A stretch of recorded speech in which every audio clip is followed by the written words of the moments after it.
Take that off. Oh, fuck this whole thing up. Bad words from the beginning. So I had to switch off my Wi-Fi. There we go. There's my face. And my gross teeth. Hey guys, what is up? It is me, Tim, here with 8-Bit Chicken. And this is my grapes. So let's look at them.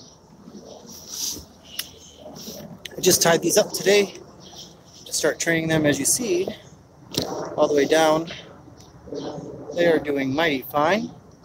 These are what I think are Concord grapes because they're purple grapes, and that's pretty common around here is Concords. My little muscadine's doing great down there, or muscate, part of the muscadine family. Let's see, I'll show you. That's this little guy right here. Going pretty strong, which we got from Stark Brothers, but maybe kind of a closer up here. We're getting some stuff and things. I'm going to spray all this stuff tonight, more grapes.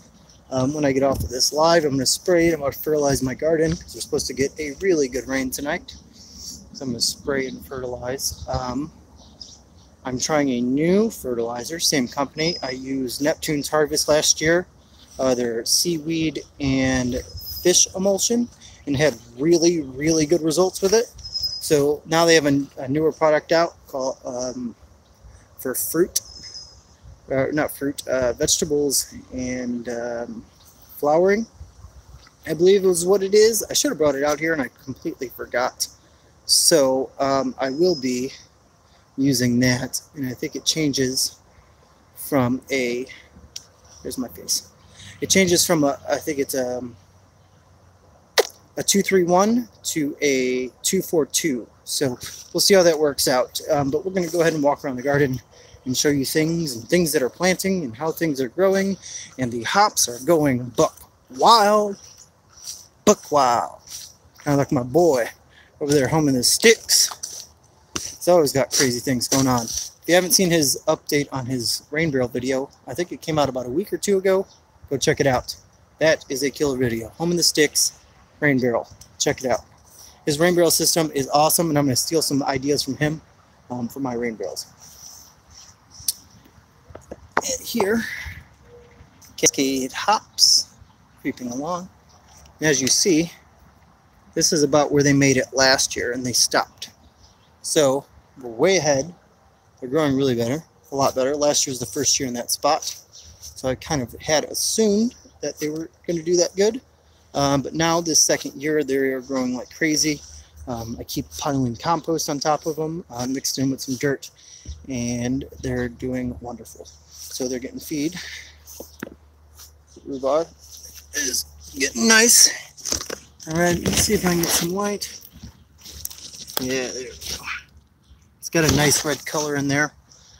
Big, ginormous leaves. So, let's start walking around backwards. It's going to get a light, but it's really bright. Bell tower hops are creeping. I have to do some reading, but I believe those are a later coning hop, so that'd be they're a later season, I guess, would be the proper terms. And nuggets here, starting to creep across. Right here is where they are. I'll train them maybe up here. And down the center ones where I really like them, and then they'll branch off between these. There's 3 wires, 1, 2, 3. So go over here. My wife is coming in the background right there. Some peppers and radishes and carrots. I don't think any of those radishes are ready yet, but I will look.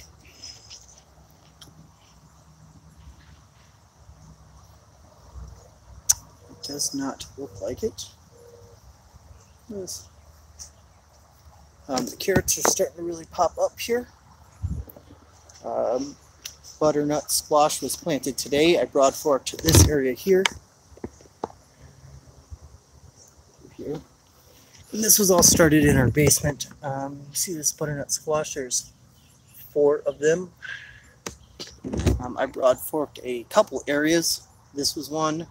over by the tomatoes over here, which I'll take you to see, and another area where we're going to do Brussels sprouts for the first time. It'll be fun. So we got zucchini is doing well, and this isn't a weed. I was informed by my wife. It is cilantro. So that cilantro went to seed because she wanted to save the seeds. I guess technically it's coriander now. Oh yeah, technically it would be coriander, I guess. But you would know more than I would. Strawberries are really starting to come along. I've been getting in there and keeping the weeds out of there. We've been plucking the flowers, so it really starts developing root growth and stuff this year, more so than fruit.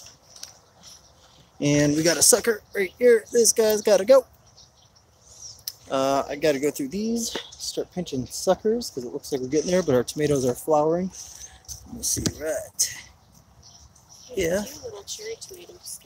Yeah.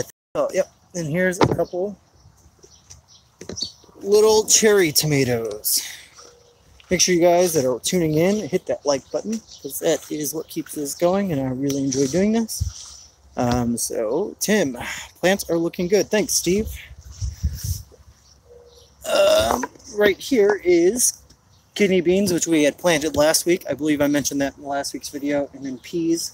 There's still a few pods on here. They're not really doing as good as they did last year. We might have put them out a little too early, maybe. I'm not really too sure. If you look back in this area. Yep, reverse. That's all strawberries as well. Same situation. Pulling the flowers, letting it develop root growth. Onions are going wild. As you can see, we got yellow onions and red onions in the back. They're doing really, really well.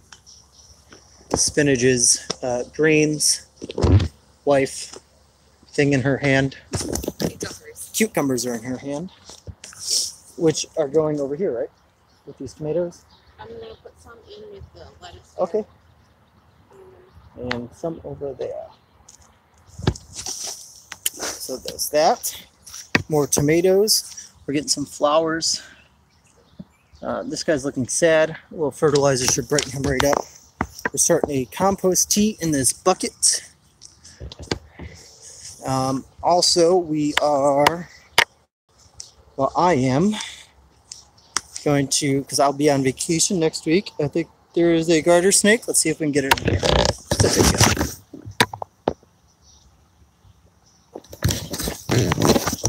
Snakes in the garden are a great thing.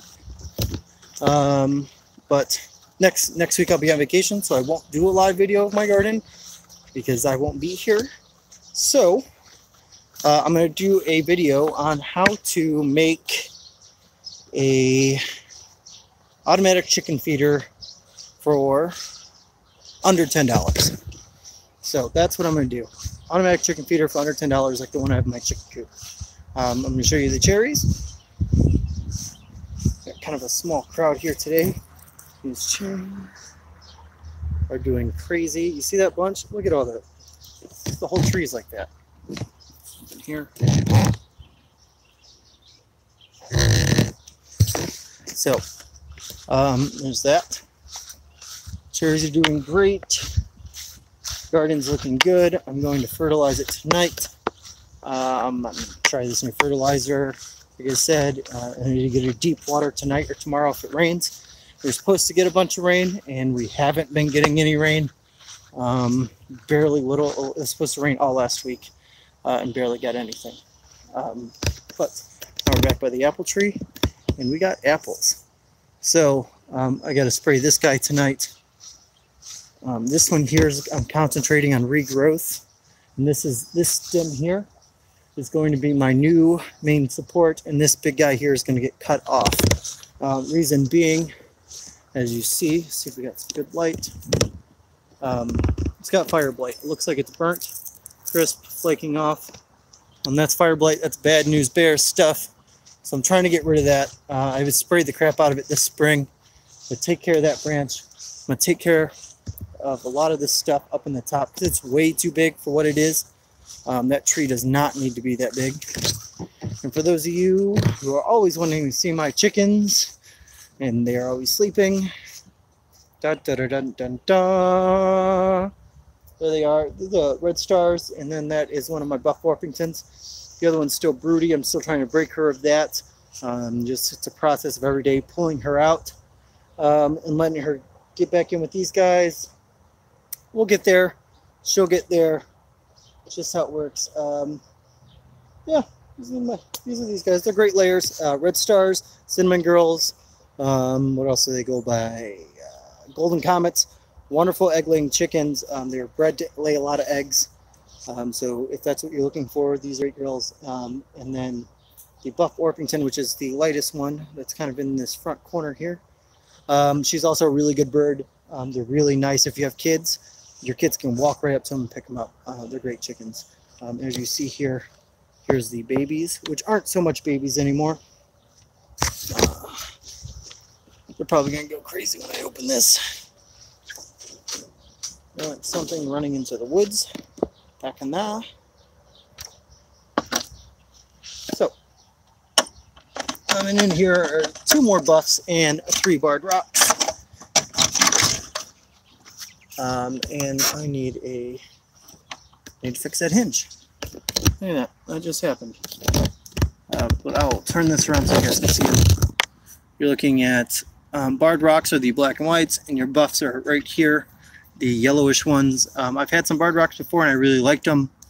I just don't have them now because of the raccoon that got in a couple years ago and kind of tore apart my coop. But now we're looking good. These guys are all good layers. All these chickens, nice large eggs. That is on the list of things to fix before I go on vacation. Seems like it keeps growing. Yeah, while I fix this.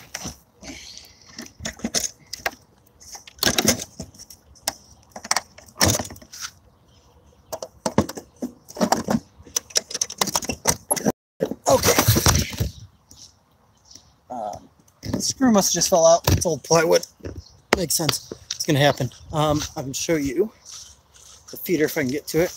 Oh, yeah, I did this. I might have did this last weekend. I might have showed this last week, but it's the elderberry bush. I'm getting some elder flowers on there. It means I get a couple bushels of elderberries. Nothing to write home about. Probably nothing to do anything with. There is the broody chicken in here. And this, some more light, is what I'm going to show people how to make. It is, if you go to look at those, or look people selling them, they sell them for $50 to $60 for a 5-gallon bucket with 2 3-inch PVC pipes going into it that are glued. That's crazy. Do that. I'm going to show you guys how to make that for 10 bucks. It's the easiest. It's a little to no waste. The chickens stick their head in there, peck it out. They're not carrying out extra. They're not scraping extra. It's not throwing it around. Elderberry cider. Ooh, uses the flour. Yeah, I've been wanting to get try elderflower. I think I had mentioned that with that white mead. Just use elderflowers. That's a John's elderberry. It won't. It's really starting to take off this year. But it's probably still got another year. Next year, I'll probably actually be able to harvest something from it. But we're getting there. And we thought our currant bush was dead. And that's good. I'm still waiting on my peach trees from Stark. But I can't show you my pears, which I got to spray. And let's see. Yeah. These guys are doing great. They got nice full color, nice leaves. Just what you'd expect. These guys get eat up a little bit, it looks like. So I'm spraying these. Like I said, I'm spraying them tonight. I didn't spray them last week because we were supposed to get rain Wednesday, Thursday, Friday, and we got rain for a little bit on Friday and a little bit on Sunday. So, yeah, that's kind of it. If you guys have any questions, I think it's just Steve, but feel free to ask. Rain last week, I didn't mention, we had a little over 2 inches, 2 1/4, and this week we are at maybe 1/4 inch. Like I said, we got like no rain. They kept calling for rain but we didn't get any. Yeah, so I'll hang out for a bit. See if you have any questions of sorts. This guy here. My wife. Look at my ugly mug. Going on vacation next week. Gonna enjoy myself. Drink a bunch of craft beer. Take care of my kids. Have some fun. So I think that's about it. So make sure you guys like it. Hit the thumbs up. That always helps. And cheers. Thanks for watching, Steve.